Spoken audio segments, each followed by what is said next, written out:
Assalamualaikum warahmatullahi wabarakatuh. Kami dari kelompok 4 ingin mempresentasikan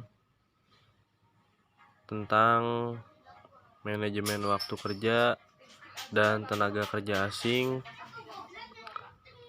Kami yang beranggotakan saya sendiri, Muhammad Iksan Budiman, dengan NPM akhir 305, Aden Willy Hendarji dengan NPM akhir 325, dan Ferdi Aulia Akbar dengan NPM akhir 375. Yang selanjutnya ingin dijelaskan oleh Aden Willy Hendarji, dipersilakan.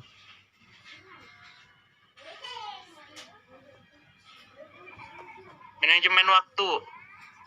Manajemen waktu merupakan perencanaan, pengorganisasian, pengetatan, dan pengawasan produktivitas waktu. Waktu menjadi salah satu sumber daya kerja yang mesti dikelola secara efektif dan efisien. Manajemen waktu adalah kemampuan untuk mengalokasikan waktu dan sumber daya untuk mencatat tujuan, menciptakan keseimbangan antara pekerjaan dan kehidupan pribadi. Slide selanjutnya yaitu prinsip manajemen waktu. Mengelola waktu dengan baik berarti mengelola waktu dengan baik pula karena waktu adalah kehidupan. Slide selanjutnya yaitu sifat-sifat waktu. 1. Waktu tidak dapat diganti. Waktu akan terus berjalan tanpa ada yang dapat menghentikannya. Waktu ibarat air yang terus mengalir menuju muara, di mana setiap orang mempunyai muaranya masing-masing. Pada muara itulah kehidupan seseorang berakhir dan menemui ajalnya. Kita tidak tahu kapan waktu kita berakhir. Namun yang jelas, setiap orang mempunyai jatah waktu sendiri-sendiri. Ada yang singkat, ada pula yang panjang. Tergantung jatah umur yang disediakan Tuhan untuknya. 2. Waktu dapat melenakan. Waktu berlalu tanpa terasa. Banyak orang yang merasa hidupnya sangat singkat. Masa kecil yang sudah puluhan tahun ditinggalkannya terasa baru kemarin saja. Waktu memang melenakan. Ia membuat orang lupa bahwa waktu terus berjalan menuju batasnya. Dan ketika batasnya itu sudah sampai, maka seseorang tidak akan mampu mengundurnya walaupun hanya sedikit. Slide selanjutnya yaitu 3. Waktu adalah momen. Dalam dunia bisnis, kita mengenal istilah waktu adalah uang. Maksudnya adalah setiap kesempatan harus segera diambil secara cepat. Kalau tidak, maka akan diambil oleh pesaing. Kehidupan manusia juga terdiri dari momen-momen yang seharusnya tidak dibiarkan berlalu begitu saja. Ada orang yang menyia-nyiakan waktu muda, padahal waktu muda adalah masa untuk belajar. Orang yang mampu mengatur waktu seharusnya jeli memanfaatkan setiap momen dalam kehidupannya. Slide selanjutnya yang akan dibahas oleh Ferdi Aulia Akbar. Dipersilakan. Saya akan melanjutkan slide berikutnya. Tips manajemen waktu yang efektif. Yang pertama, hentikan kebiasaan menunda. Hentikan kebiasaan menunda dan sistem kebut semalam mulai dari sekarang demi manajemen waktu yang lebih baik. Yang kedua, membuat jadwal. Kamu juga bisa membuat jadwal baik di ponsel maupun di jurnal untuk mengingat pekerjaan apa yang harus diselesaikan. Yang ketiga, membuat prioritas. Kamu juga harus memprioritaskan pekerjaan dalam 4 bagian. Yang pertama, penting dan menghasilkan. Yang kedua, penting tetapi tidak menghasilkan. Yang ketiga, tidak penting tapi menghasilkan. Dan terakhir, tidak penting serta tidak menghasilkan.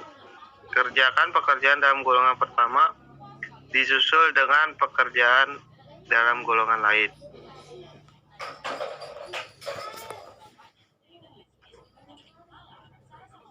Selanjutnya yang keempat, fokus. Jadi, saat mengerjakan sebuah hal penting, jangan tergoda buat main media sosial, belanja daring, atau stalking di internet. Ini tidak produktif dan merusak manajemen waktu kamu. Yang kelima, membuat tujuan yang jelas. Jika kamu sudah paham kerangka tujuan dari pekerjaan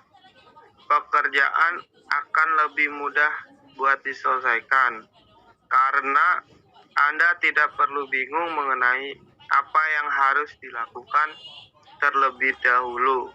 Ini adalah kunci manajemen waktu. Yang keenam, beri jeda untuk istirahat.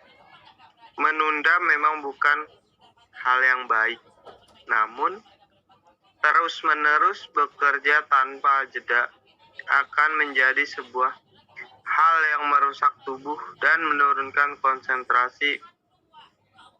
Berilah jeda 15-30 menit untuk sekedar tiduran atau melakukan hobi.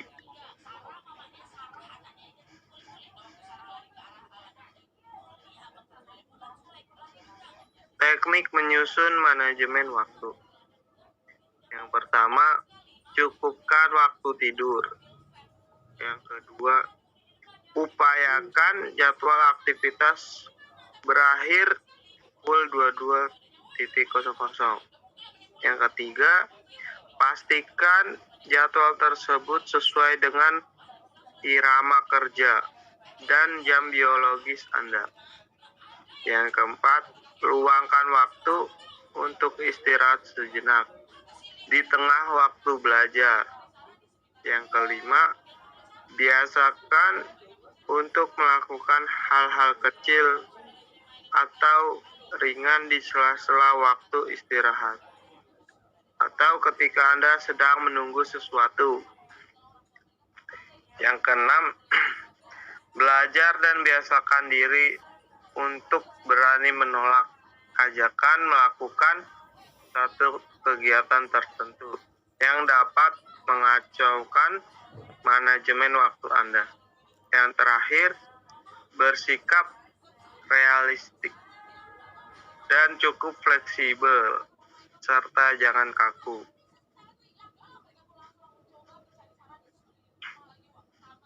Selanjutnya, faktor penghambat manajemen waktu yang efektif. Yang pertama, prokrastinasi atau menunda pekerjaan. Orang yang prokrastinasi seringkali memiliki sifat perfeksionis yang secara psikologis dia memilih tidak menangani pekerjaan sama sekali daripada tidak melakukan pekerjaan dengan baik. Yang kedua, perfeksionis. Perfeksionis adalah orang yang selalu berusaha tampil sempurna dengan menetapkan standar yang terlalu tinggi untuk diri sendiri dan orang lain, yang seringkali disertai dengan kritik berlebihan terhadap diri sendiri juga orang lain. Yang ketiga, tidak mampu membuat prioritas.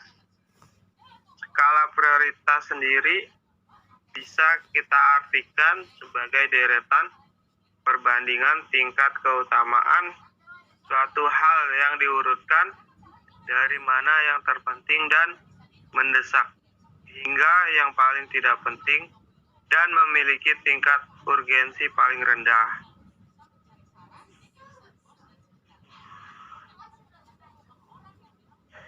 Jika ada sesuatu yang sangat berharga, maka itu adalah waktu.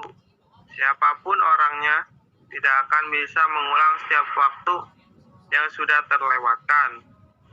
Setiap orang dimanapun dia berada memiliki waktu 24 jam dalam sehari. Tidak ada yang mendapatkan lebih, meski hanya 1 menit saja. Semua sama, tidak kurang dan tidak lebih.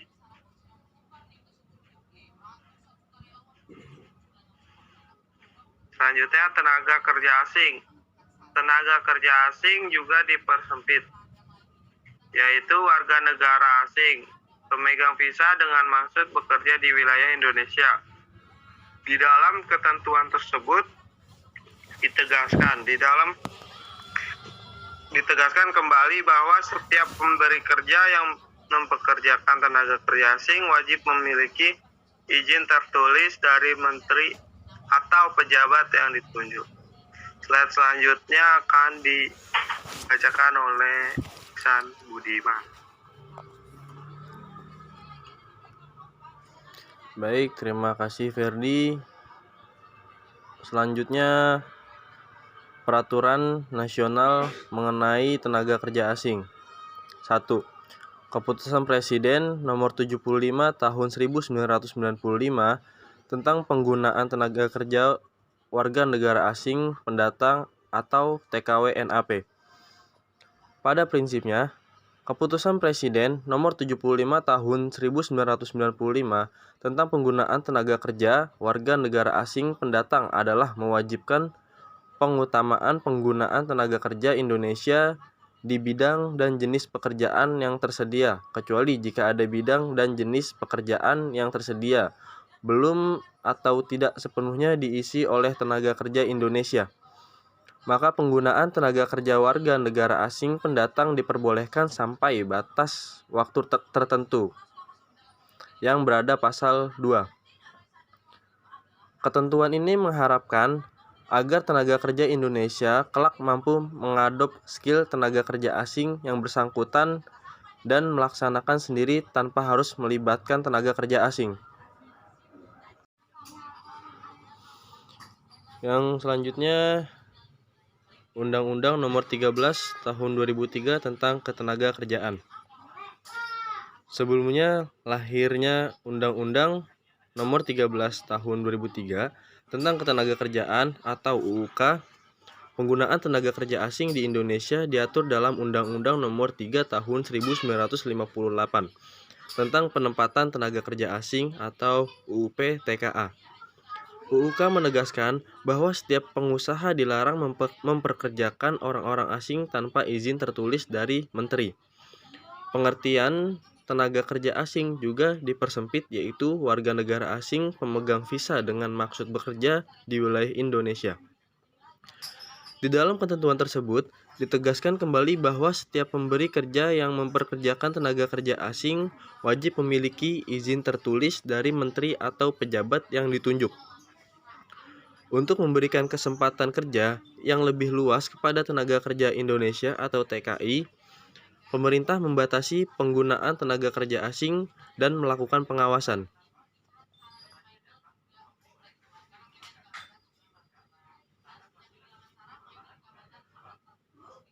Yang ketiga, Peraturan Menteri Nomor per 02/Men/3/2008 tentang tata cara penggunaan tenaga kerja asing. Peraturan Menteri ini dikeluarkan dalam rangka pelaksanaan Pasal 42 Ayat 1 UUK. Dengan dikeluarkannya Peraturan Menteri Nomor per 02/Men/3/2008 tentang tata cara penggunaan tenaga kerja asing ini, maka beberapa peraturan sebelumnya terkait dengan pelaksanaan Pasal 42 Ayat 1 UUK ini, yakni Keputusan Menteri Tenaga Kerja dan Transmigrasi Nomor KEP /228/Men/2003 tentang tata cara pengesahan rencana penggunaan tenaga kerja asing. Keputusan Menteri Tenaga Kerja dan Transmigrasi Nomor KEP /20Men/3/2004 tentang tata cara memperoleh izin memperkerjakan tenaga kerja asing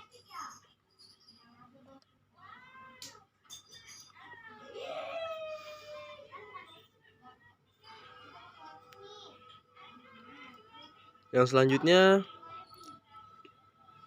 perlindungan tenaga kerja asing di Indonesia.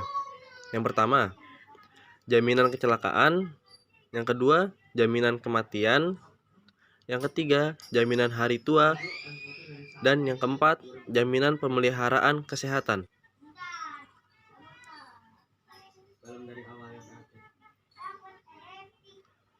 Yang selanjutnya, kewajiban bagi pemberi kerja yang memperkerjakan tenaga kerja asing atau TKA. 1. Memfasilitasi pendidikan dan pelatihan bahasa Indonesia kepada tenaga kerja asing atau TKA. 2.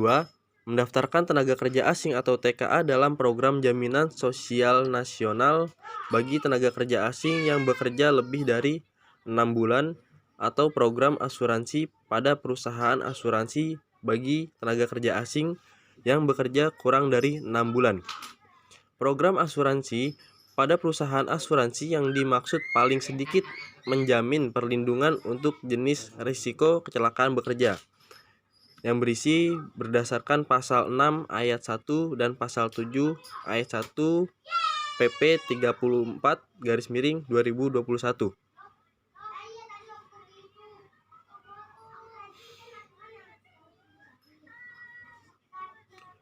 Yang selanjutnya, masalah tenaga kerja asing atau TKA harus disikapi serius. Pemerintah harus serius menyikapi masalah kehadiran tenaga kerja asing atau TKA, baik yang legal maupun ilegal. Kehadiran tenaga kerja asing atau TKA, khususnya ilegal, kurang menguntungkan secara bisnis. Pada umumnya, tenaga kerja asing dibayar lebih mahal dibandingkan tenaga kerja lokal Indonesia atau TKI. Pembentukan tim pengawasan orang asing (Timpora) adalah bentuk keseriusan pemerintah.